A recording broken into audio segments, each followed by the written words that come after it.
अस्सलाम वालेकुम programmers, welcome to your channel Do it.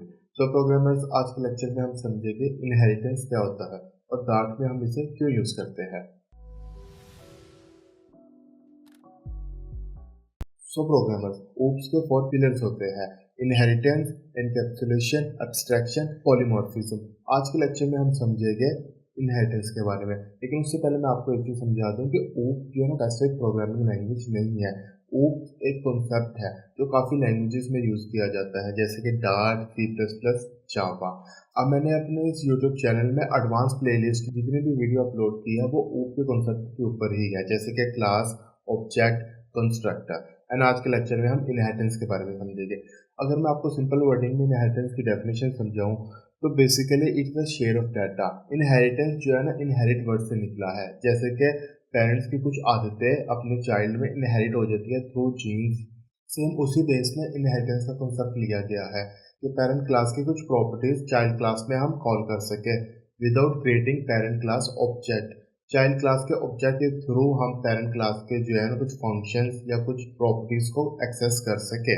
For example मैं अभी आपको करके दिखाता हूँ। यहाँ पे word main function already created है जो कि डार्ट प्रोग्रामिंग लैंग्वेज का मेन फंक्शन है।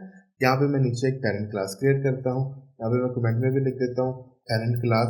एंड यहाँ पे मैं क्लास क्रिएट करता हूँ एनिमल्स की। एनिमल्स, यहाँ पे दो फंक्शन क्रिएट करता हूँ। पहला फंक्शन में क्रिएट करता हूँ वॉइड ईट, और यहाँ पे मैं प्रिंट करता हूँ एनिमल इज ईटिंग।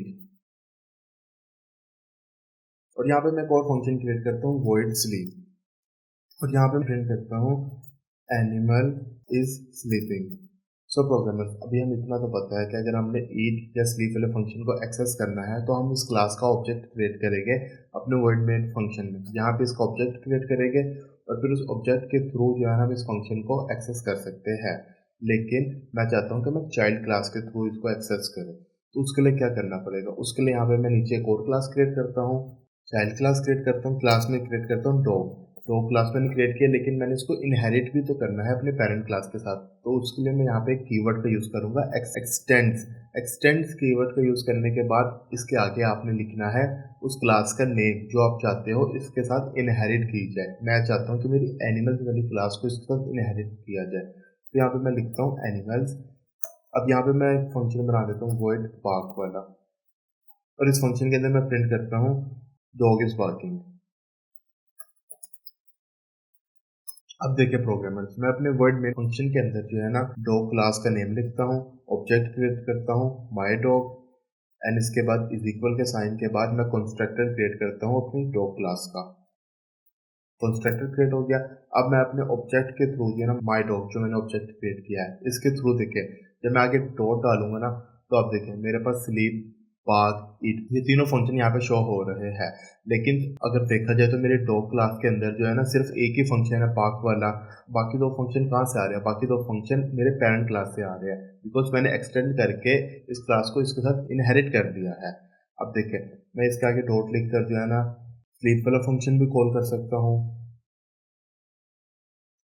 बाक वाला फंक्शन भी कॉल कर सकता हूँ, एंड ईट वाला फंक्शन भी कॉल कर सकता हूँ। अब देखिए इसको अगर मैं रन करूँ तो मेरे पास देखिए ये तीनों लाइन प्रिंट हो जाएगी, animal is sleeping, dog is barking and animal is eating.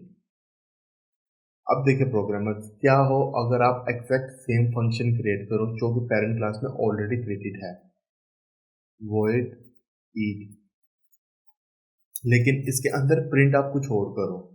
इसके अंदर मैं प्रिंट करता हूँ dog is eating.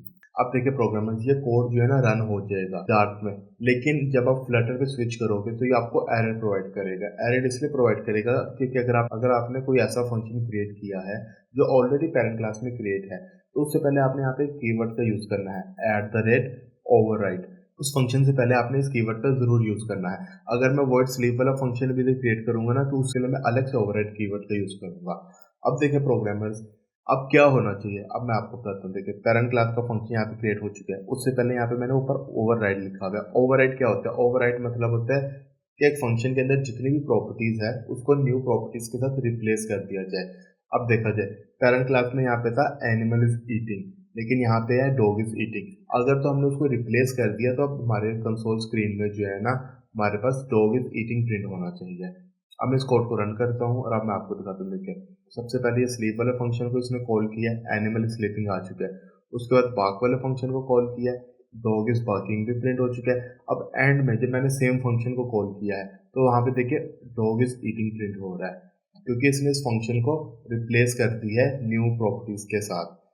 So that is for today programmer. उम्मीद है कि आपको इनहेरिटेंस की समझ आ गई है। अगर तो वीडियो अच्छी लगी तो वीडियो को लाइक कर देना, चैनल को सब्सक्राइब कर देना। फिर मिलते हैं नेक्स्ट लेक्चर में न्यू टॉपिक के साथ।